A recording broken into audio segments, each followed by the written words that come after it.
नमस्कार दोस्तों, psychology paper के साथ आज एक बार फिर से आप सभी साथियों के बीच में देखिएगा। साथियों, थोड़ा सा इसका लेवल है वो इंक्रीज हुआ है पेपर का, लेकिन जो विद्यार्थी इसको अच्छे से समझ करके मन लगा करके करेंगे तो निश्चित तौर पर एक अच्छा खासा अनुभव उनको प्राप्त होगा। चाहे रीट के विद्यार्थी हों, फर्स्ट ग्रेड या सेकंड ग्रेड के विद्यार्थी हों, सभी साइकोलॉजी का पेपर कर सकते हैं। पहला प्रश्न है साथियों, एक समावेशी कक्षा में किसी शिक्षिका की सबसे महत्वपूर्ण भूमिका है। यह सुनिश्चित करना कि शिक्षिका कक्षा को मानक निर्देश दे रही है। बच्चे के माता पिता के व्यवसाय को जानना ताकि शिक्षिका प्रत्येक बच्चे के भावी व्यवसाय को जान सके। सुनिश्चित करना कि प्रत्येक बच्चे को अपनी संभावना को प्राप्त करने का अवसर मिले। कक्षा के लिए ऐसी योजना बनाना कि प्रत्येक बच्चा समान गति से आगे बढ़े। तो ये 4 ऑप्शन हैं साथियों। इसके लिए आप देखेंगे, आराम से इसको समझेंगे और फिर अपनी एक कॉपी में इनके आंसर लिख करके रखें। आप जब भी कम्युनिटी टैब में आंसर की प्रेषित की जाती है तो उससे आप इनके आंसर मिलान कीजिएगा और हो सके तो इसी वीडियो में कमेंट कीजिएगा कि आपके कितने सही हुए हैं। दूसरा प्रश्न है, देखिए, अपनी कक्षा के बच्चों को उनकी अपनी अवधारणाओं को बदलने में आप किस प्रकार सहायता करेंगे। बच्चों को सूचनाएं लिखाकर उन्हें याद करने को कहकर, यदि बच्चों की अवधारणाएं गलत हों तो उन्हें दंड देकर, तथ्यात्मक जानकारी देकर, अवधारणाओं के बारे में बच्चों को अपनी समझ को व्यक्त करने का अवसर देकर। यह दूसरा प्रश्न है। ऐसे के ऐसे प्रश्न ही साथियों आपको एग्जाम में मिलेंगे, इतने ही बड़े बड़े। तीसरा प्रश्न देखिए, जब बच्चे एक विशेष संख्या में पुस्तकें पढ़ते हैं तो उन्हें एक प्रमाण पत्र दिया जाता है। यह रणनीति शायद अधिक समय तक काम न करे, क्योंकि अब इन ऑप्शनों को आप ध्यानपूर्वक पढ़ेंगे प्रत्येक को, और वीडियो को प्यूज कीजिए, यहीं पर रोकें और उसके बाद में इसका आंसर देने का प्रयास करें कि क्या इसका सही आंसर होगा। चौथा प्रश्न देखिए, ऑप्शन मेरे द्वारा नहीं पढ़े जाएंगे साथियों, नहीं तो फिर वीडियो बहुत ज्यादा लंबा हो जाएगा। चौथा प्रश्न है, किसी कक्षा में शिक्षक की भूमिका है। इन 4 में से देखिए आप, किसी कक्षा में शिक्षक की भूमिका है, इनमें से जो सर्वश्रेष्ठ उत्तर है वो आप खोजने का प्रयास कीजिए। पांचवा प्रश्न रहेगा साथियों, ये निम्नलिखित में से कौन सा कथन बच्चों की त्रुटियों के संबंध में सबसे उपयुक्त है। इनमें से देखें। छठा प्रश्न रहेगा, आकलन शिक्षण अधिगम प्रक्रिया का अभिन्न अंग है, क्योंकि। ये ऑप्शन रहेंगे इसके लिए।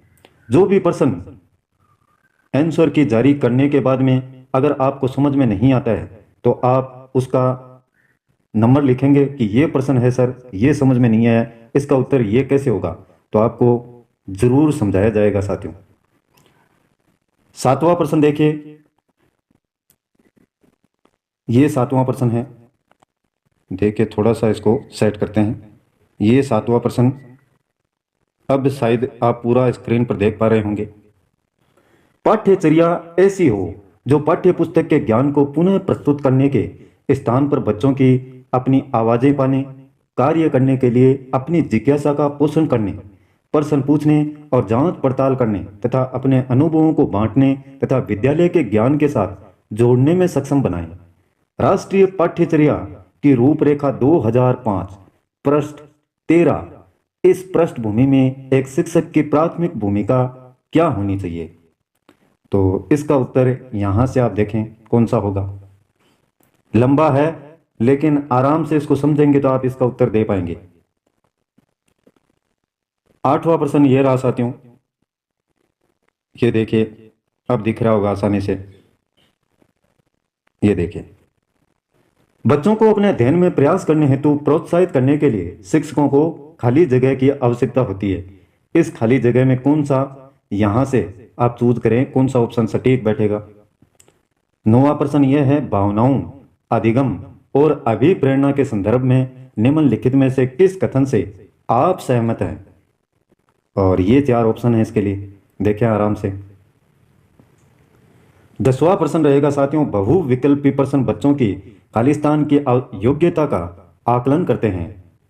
सही उत्तर का निर्माण करने में, सही उत्तर की व्याख्या करने में, सही उत्तर की पहचान करने में, सही उत्तर का प्रत्यास्मरण करने में। 11वां प्रश्न रहेगा सामाजिकरण की प्रक्रिया में शामिल नहीं है। इनमें से जो शामिल नहीं है वही आपको चूज करना है। 12वां प्रश्न रहेगा साथियों मानसिक संरचनाएं जो चिंतन के निर्माण प्रखंड हैं, इसके लिए पियाजे ने किस शब्द या पद का प्रयोग किया है? जीन, परिपक्वन प्रखंड, स्कीमा जिनको अवधारणाएं बोलते हैं, या विकास के क्षेत्र में। 13वां प्रश्न रहेगा वाइगोत्स्की के अनुसार बच्चे स्वयं से क्यों बोलते हैं? इनमें से देखिए। 14वां प्रश्न रहेगा साथियों अधिगम असक्तता वाले बच्चों को एक समान दिखाई देने वाले अक्षरों और वर्णों में भ्रम होता है। बच्चे दर्श से शब्दों, साइट वर्ड्स को आसानी से पहचानते और समझते हैं। बच्चों का मानसिक विकास मंद होता है। बच्चे निम्न बुद्धि लब्धि वाले होते हैं। इनमें से एक सही होगा। और 15 का प्रश्न है ये सृजनात्मकता क्या है? इनमें से देखिए क्या होगा। जहां पर भी आपको प्रश्न को समझना है तो वहीं वीडियो को रोक लें और उसके बाद में प्रत्येक ऑप्शन को आराम से पढ़ें, समझें, और फिर एक सटीक है उस पर आप टिक लगा करके 15 नंबर लिखा अपनी कॉपी में, और उसके आगे जो भी 3 नंबर है, 2 नंबर आंसर है, वो लिख के रखें। 16वां प्रश्न रहेगा साथियों भारत में बहुत से बच्चे विशेषकर लड़कियां विद्यालय में आने से पहले और विद्यालय से वापस जाने के बाद घर का काम करते हैं या करती हैं। आपके विचार से इस संदर्भ में एक शिक्षिका को गृह कार्य के बारे में क्या करना चाहिए? ये ऑप्शन है इसके लिए। और 17 का प्रश्न ये रहा साथियों। मैंने शुरुआत में कहा था पेपर का लेवल थोड़ा सा टफ रखा गया है। एक प्रभावी कक्षा में इनमें से देखिए, आराम से प्रत्येक को पढ़ेंगे। इसमें अगर आपके 17-18 से ऊपर नंबर आते हैं तो बहुत ही अच्छी स्थिति में हैं साथियों आप। ज्ञान के एक बड़े असंबद्ध भाग को प्रस्तुत करना, यह ऑप्शन है इसके लिए। 19 का प्रश्न रहेगा साथियों क्या बच्चे इसलिए भाषा अर्जित करते हैं क्योंकि उनमें आनुवंशिक रूप से ऐसा करने की पूर्व प्रवृत्ति होती है, या उनके माता पिता प्रारंभिक अवस्था से ही उन्हें गहन रूप से सिखाते हैं? यह प्रश्न आवश्यक रूप से दर्शाता है। इनमें से देखिए आप। 20 का प्रश्न रहेगा साथियों अमूर्त वैज्ञानिक चिंतन के लिए क्षमता का विकास निम्नलिखित अवस्थाओं में से किसकी एक विशेषता है? मूर्त संक्रियात्मक अवस्था, औपचारिक संक्रियात्मक अवस्था, संवेदी गतिक अवस्था, पूर्व संक्रियात्मक अवस्था। 21 का प्रश्न रहेगा एक बच्चा तर्क प्रस्तुत करता है, आप यह मेरे लिए करें और मैं वह आपके लिए करूंगा। यह बच्चा कोहलबर्ग की नैतिक तर्कणा की किस अवस्था के अंतर्गत आएगा? 22 का प्रश्न रहेगा साथियों प्रगतिवादी शिक्षा। इनमें से क्या होगी, कौन सी होगी प्रगतिवादी शिक्षा? और 23 का प्रश्न रहेगा साथियों देखिए, थोड़ा सा सेटअप करते हैं इसको। यह 23 का प्रश्न है आपके लिए विभिन्न मुद्दों और विमर्शों पर उनके लिए कारण प्रस्तुत करते हुए बच्चों को अपनी व्यक्तिगत राय को व्यक्त करने के लिए प्रोत्साहित करने वाले प्रश्न किसको बढ़ावा देते हैं? बच्चों का मानकीकृत आकलन, विश्लेषणात्मक और आलोचनात्मक चिंतन, अभिसारी चिंतन, जानकारी का पुनर्स्मरण। 24 का प्रश्न रहेगा साथियों निम्नलिखित में से कौन सा कथन विकास और अधिगम के बीच संबंध को सर्वश्रेष्ठ रूप से जोड़ता है? 4-5 प्रश्न और हैं साथियों। इनमें से कौन सा विकास का एक सिद्धांत नहीं है? 25 का प्रश्न है ये। देखिए इसी प्रकार के शब्द आपको एग्जाम में देखने को मिलेंगे। 26 का प्रश्न रहेगा साथियों बाल केंद्रित कक्षा की एक प्रमुख विशेषता है कि उसमें ये 4 ऑप्शन आराम से पढ़ें, इन्हीं में इसका उत्तर है। और 27 का प्रश्न रहेगा साथियों ये बुद्धि के बारे में निम्नलिखित में से कौन सा कथन सर्वाधिक उपयुक्त है, वो आपको चुनना है। 28 का प्रश्न रहेगा लिंग जेंडर पक्षपात, लिंग यानी जेंडर, पक्षपात खाली जगह की ओर संकेत करता है। खाली जगह में क्या आएगा?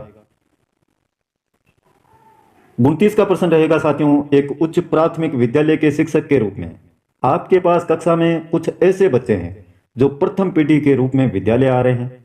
आपके द्वारा निम्नलिखित में से किसे किए जाने की संभावना सर्वाधिक है? ये देखिए 4 ऑप्शन। और आज के पेपर का अंतिम प्रश्न ये रहा साथियों, समान आयु के बच्चों में भी आकृति, योग्यता, स्वभाव, रुचि, प्रवृत्ति और अन्य बातों में बहुत अंतर होता है। इस संदर्भ में विद्यालय की क्या भूमिका है? देखिए कितने शब्द आए हैं, आकृति है, योग्यता है, स्वभाव, रुचि, प्रवृत्ति और अन्य बातें, और इनमें से आपको जवाब सोचना है एक। तो ये था साथियों साइकोलॉजी का पेपर, सभी के लिए महत्वपूर्ण, चाहे रीट का विद्यार्थी हो, फर्स्ट ग्रेड का हो या सेकंड ग्रेड का। जो करेगा वो पाएगा साथियों, नहीं करेंगे तो बहुत सारे विद्यार्थी फिर असफलता में बैठे रहते हैं। साथ साथ में साइकोलॉजी के जो टॉपिक करवाए जा रहे हैं आपको, उनको जरूर देखिएगा। बहुत से इस प्रकार के वर्ड हैं जो आपके समझ में नहीं आ रहे हैं बुक से, उनको अच्छे से क्लियर करवाया जा रहा है साथियों। नहीं देखते हैं, आपकी गलती है, समय बहुत ही कम है। आज का वीडियो पसंद आए तो लाइक तो कम से कम करना साथियों, और ना पसंद आए तो डिसलाइक करने से चूकना मत, और हो सके तो कमेंट भी कीजिएगा। एक ऑप्शन आता है साथियों, बटन आता है एक सब्सक्राइब का, देखा होगा आपने, उसको भी प्रेसित करें, जिससे आने वाले प्रत्येक वीडियो के नोटिफिकेशन आपके जो मोबाइल की होम स्क्रीन है उस पर आपको मिलते रहें। आज के लिए बस इतना ही, कल फिर मिलते हैं एक नए वीडियो, नए टॉपिक और नई जानकारी के साथ में। तब तक के लिए जय हिंद,